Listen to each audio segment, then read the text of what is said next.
Welcome to Trump's authoritarian actions on Friday, 3rd of October, 2025. It's been a really busy day. We've recorded 15 actions, but I'm only going to go through the top eight in this video. And I'm going to start by talking about nationalism. And in particular, Mario Guevara, who is a Salvadorian-born journalist who's lived in the US since 2004 after fleeing left-wing militias in El Salvador. And for 20 years, he's been in Atlanta covering immigration enforcement, Latino community events, and law enforcement activity. And he was covering a protest in downtown Atlanta in June this year when he was arrested and detained. Now, the criminal charges tied to that arrest were dropped because there was no evidence. And he also had a legal work permit to work in the US when he was arrested. But despite that, he's been held in detention ever since after the US government successfully appealed to stop him being released on bail. Now, while they did that, they also opened a deportation order from 2012 that had been in suspension for 13 years, because basically nothing was happening with it and people weren't bothered about it. But they reopened it, and today he was deported back to El Salvador, leaving behind a wife and two daughters in the US. Now, press organisations, including Reporters Without Borders and also civil rights organisation ACLU, have really publicly warned that this is a dangerous escalation in attacks on press freedom and on journalism in the US. In other kind of nationalism news, ICE is planning to build a 24/7 social media surveillance team to identify people for deportation.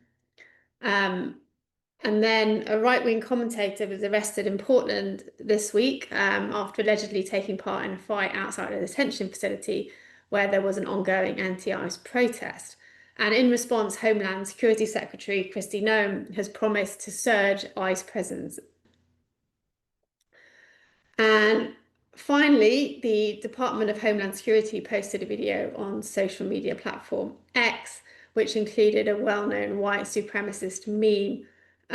So that meme is called Mac Tonight, and it's an image of a crescent moon wearing sunglasses, which was added to the Anti-Defamation League's hate symbols database in 2019. And then the last kind of set of actions I wanted to talk about was kind of firing or disciplining people who don't agree with the regime or are somehow not aligned with the vision of the regime. And the first one is about a perp walk. So a perp walk, when someone publicly escorts someone for arrest, is unconstitutional if it's done as a stage recreation for the media, as opposed to, say, transportation to a courthouse. And Department of Justice policy prohibits perp walks. However, nonetheless, an FBI agent was suspended this week for refusing to perp walk former FBI Director Comey during his indictment. Staying with the FBI, Director Kash Patel fired a trainee FBI agent for displaying a gay pride flag on his desk during a field office posting in LA a year ago under the Biden regime. And then Defense Secretary Hegseth fired the Navy Chief of Staff. They don't know why, but it follows confirmation that he also fired another senior Navy official earlier this week. And then finally, Health Secretary RFK Jr. fired the top National Institute of Health scientist a couple of weeks after she was a whistleblower on the administration's hesitancy to promote vaccines. So that kind of covers today. Again, you can find all these actions on trumpactiontracker.info, and I'll see you tomorrow.